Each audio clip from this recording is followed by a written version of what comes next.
মনমোহিনীর শারদীয়া bumper offer মাত্র 2000 টাকার কেনাকাটায় লাকি ড্রয়ের মাধ্যমে জিতে নিন বাম্পার প্রাইজ 4 হুইলার গাড়ি সহ fridge, LED TV, washing machine, 2 wheeler গাড়ি। শর্তাবলী প্রযোজ্য।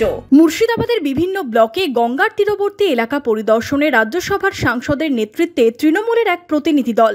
এবছর কোথাও ভাঙনে, কোথাও গ্রামে জল ঢুকে ক্ষতিগ্রস্ত সুতি, শামসেরগঞ্জ, ফারাক্কা সহ বিভিন্ন ব্লকের বিস্তীর্ণ এলাকা। সোমবার রাজ্যসভার সাংসদ সামিউল ইসলাম, রাজ্যের বিদ্যুৎ প্রতিমন্ত্রী আখরুজ্জামান সহ তৃণমূলের প্রতিনিধি দল সুতি থেকে পরিদর্শন শুরু করেন। এদিন সুতির নূরপুর, নসিপুর, বাজিতপুরে গঙ্গার তীরবর্তী এলাকায় গঙ্গার পার কেমন আছে তা ঘুরে দেখেন তারা। এখান থেকেই ভাঙন নিয়ে কেন্দ্রের উদাসীনতার অভিযোগ তোলেন রাজ্যসভার তৃণমূল সাংসদ। এই দাবিটাও আমাদের দীর্ঘদিনের কেন্দ্র সরকারের কাছে, ওর জন্য দায়ী হচ্ছে বিজেপি শাসিত কেন্দ্র সরকার। আমরা লোকসভা এবং রাজ্যসভাতে বারবার আমরা দাবি তুলেছি যে ড্রিজিং করার জন্য। ড্রিজিংটা কি, পলি জমে যাওয়ার ফলে নৌকার যে ডেপটা বেড়ে যাচ্ছে, তাহলে জল যখন আসছে তখন জলের লেভেলটা বেড়ে গিয়ে ভূতনি বলুন, এই যে পদ্মা বলুন, এই বিভিন্ন জায়গাতে ভাঙনগুলো আরম্ভ হচ্ছে।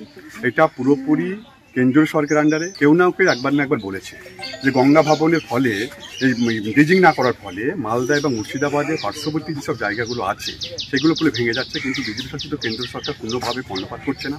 আমাদের স্টেট গভর্নমেন্ট থেকেও চিঠি পাঠানো হয়েছে, তাও কর্ণপাত করছে না এবং বারবার বাংলার প্রতি এভাবে বঞ্চনা করছে। কিন্তু তার সত্ত্বেও মমতা ব্যানার্জির নির্দেশে আমরা বিভিন্ন বিধায়কদের সঙ্গে নিয়ে আমরা যাচ্ছি যে কোনোভাবে কোনো মানুষ যেন অসহায় অবস্থায় না থাকে। আমাদের রাজ্যের ক্ষুদ্র সামর্থ্য অনুযায়ী যতটা পাশে থাকা যায় আমাদেরকে থাকা নির্দেশ দিয়েছে, আমরা সেই চেষ্টা করছি। মুখ্যমন্ত্রীর নির্দেশে বিভিন্ন জায়গায় এদিন প্রতিনিধি দল গঙ্গার তীরবর্তী এলাকাগুলি ঘুরে দেখলেন।